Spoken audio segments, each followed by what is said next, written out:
et le soulagement pour LVMH. Le numéro 1 mondial du luxe a vu ses résultats progresser de 1% en données comparables au quatrième trimestre, soit des revenus atteignant 23,9 milliards d'euros. Une publication qui, comme souvent, a ouvert le bal des résultats du CAC 40 hier.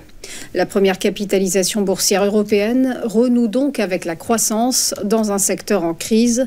Au précédent trimestre, le chiffre d'affaires du groupe de Bernard Arnault avait reculé de moins 3%. Bernard Arnault qui, lors de la présentation des résultats, s'est dit très confiant.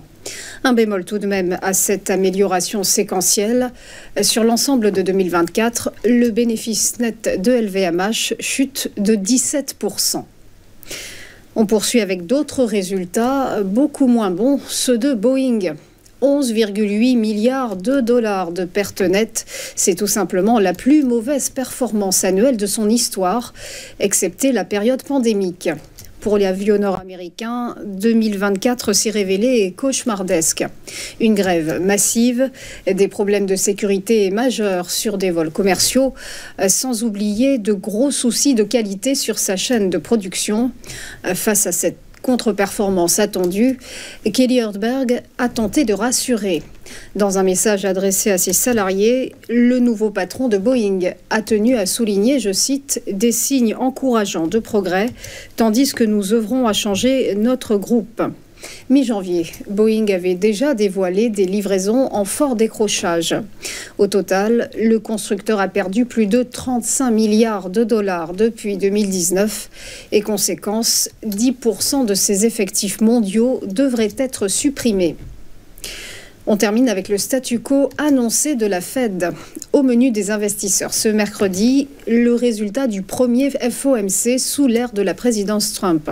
Sans surprise, la Réserve fédérale américaine devrait maintenir ses taux, ce qui laissera la fourchette cible à 4,25-4,50%.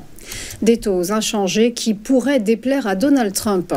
La Maison-Blanche ne cachant pas son hostilité à Jérôme Powell et étant prête à s'ingérer dans la Fed pour faire diminuer les taux immédiatement. Pour rappel, la Réserve fédérale a entamé son cycle de baisse de taux en septembre dernier, motivé par la baisse de l'inflation et dans un contexte d'économie américaine particulièrement résistante, avec des données encourageantes, notamment sur l'emploi. Une conjoncture différente de celle de la zone euro, où la croissance est en berne et où la BCE devrait réduire son taux de dépôt de 25 points de base demain jeudi à 2,75%. On en vient au point bourse, le rappel de la clôture des marchés hier, des places européennes dans le désordre. Le CAC 40 est resté prudent, une érosion de moins 0,12%, terminant à 7 897 points.